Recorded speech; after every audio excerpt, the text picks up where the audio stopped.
Ayan na ating patatim. Patatim po tayo. Mali yung iba.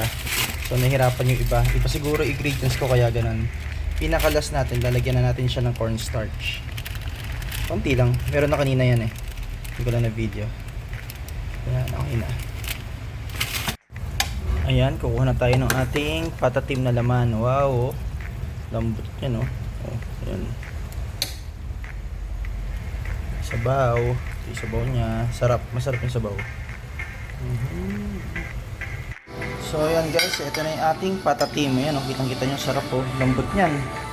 Isang oras yung natural cooker. Sarap din ang sabaw. Siyempre, kasama ang Coca.